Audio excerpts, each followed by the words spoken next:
Well, the NFL appears to be back with the national anthem controversy dying down and a season chock full of thrilling games so far, showcasing a new crop of stars.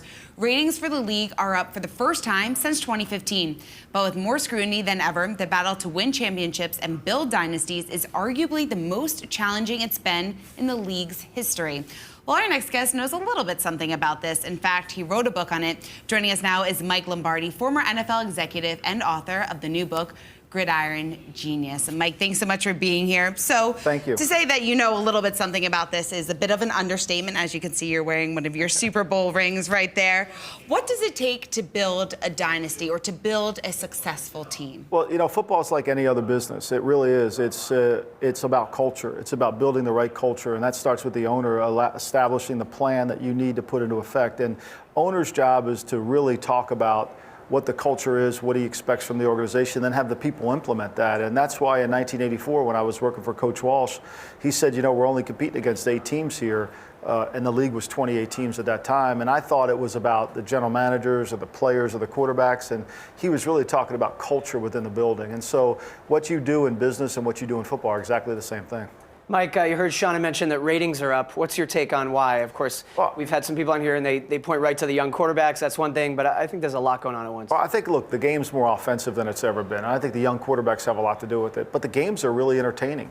And that's the way the NFL has always been. And I think now we have an adjustment of how we can really understand how people watch games. Over the last couple of years, I don't think really we understood how that was happening, whether it was the red zone, you know, going to a sports bar. But football is passionate. Plus, I think the betting in New Jersey, the sports books, I think that creates a whole other element of entertainment. You know, we saw it with fantasy football. I think we'll see it with sports betting. But look, the NFL is a great game. I think the NBA would tell you, quit trying to kill the NFL because it ain't going away. Real quick, can you hold your hand still, because I think they want to get a close-up of that ring. People watching want to see that. And I want to ask you, we both share Cleveland, Ohio in our past. Yes. A friend of mine's got young kids. They're playing flag football right now. They will play football. But do you have any concern? There's this issue that suburban moms and dads will not let their young kids play football, and that could eventually hurt the crop of talent for the NFL. Well, I write about it in my book. I'm not a proponent of flag hitting. I'm not a proponent of contact football for little kids. I'm not. I think the bodies are not developed at that point. I think, you know, if you're a fat kid in 5th grade, they're going to play you at offensive guard. Well, by the time you get to 10th grade, you might be a skinny receiver. Right. And you've lost interest in football because you were a fat kid in the 5th grade. So I think the best thing we can do for our youth is to get them outside, run around, no contact, play flag football. I think it's great. Too often with that contact football is the coaches think they're Bill Belichick. They're designing plays, they're doing this. Like, no, it's about teaching them about competition. It's about letting their bodies develop into who they are going to eventually be. Some kids' foot sizes are so big they can't be coordinated at that age.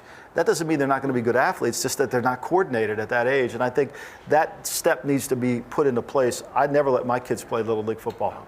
Mike, let's talk a little bit about the Patriots specifically. I'm biased because I'm from Boston, but you know, you worked with the Patriots and Bill Belichick. They've won 5 rings in a very short time. But there's a controversy there. I mean, there was a guy who came into New England just for a little bit. I'm forgetting the player's name, but he came out and publicly said, well, it's not fun to play there. And then a lot of guys who've played there and won, they retorted, well, but you win. I mean, do you want to win? And it is an interesting discussion to me. You know, the culture in New England, even for all the people who so vehemently hate the Patriots, you have to admit, I mean, there's clearly a program there, and they run the program. Yeah, I mean, look, losing's way less fun, trust me. And it's hard, you know, to win in anything, to win on Wall Street, to win in any business you run is hard. It's not easy. I mean, there's just not giving away billion-dollar jobs. And so you got to work hard. And there's an expectation of what your job is in New England. And you've got to perform it every single day. And you can't come in and slouch off. If you can't do that, then you probably don't belong there. Look, it's not fun to join the Navy SEALs either. But the guys that make it through the program are really proud of what they have accomplished, and they go on to do great things. So I think there's a little bit of that. It's not all about fun. It's about winning. And I think that's the most important thing.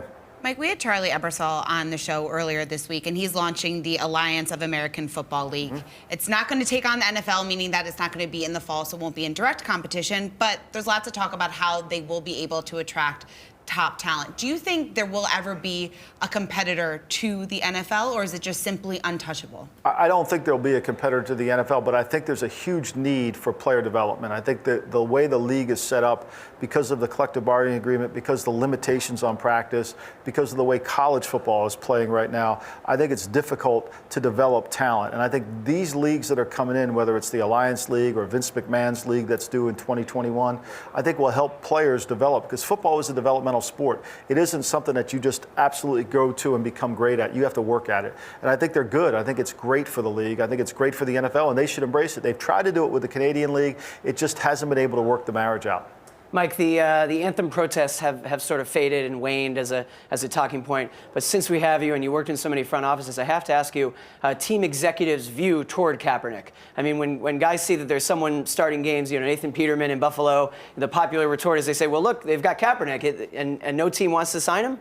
Well, I think there's a couple issues. I think Kaepernick has to decide on what he wants to get paid. I think when you watch Kaepernick play, there's Kaepernick the player and there's Kaepernick the activist. And so the player at times didn't play well his last season in San Francisco. Nobody can dispute that. Is he better than some of the backup quarterbacks in the league? Yeah, I think there's no doubt. Is he willing to take a backup quarterback salary? I think Colin would have to answer that. I can't. It seems to me that would be no. So I think there lies the problem. But what are you going to run? Like, does he fit my scheme? Could he go to New England, for example, and be the backup up there? No, because they don't do what Colin Kaepernick does. So you have to marry your backup quarterback to what your starting quarterback does. Could he go to Houston and be effective? Perhaps, because he and Deshaun Watson have similar games. So I think there's more than just activism is the reason why. All right, Mike Lombardi and Dan Roberts, thank you both for joining us today. Thank you.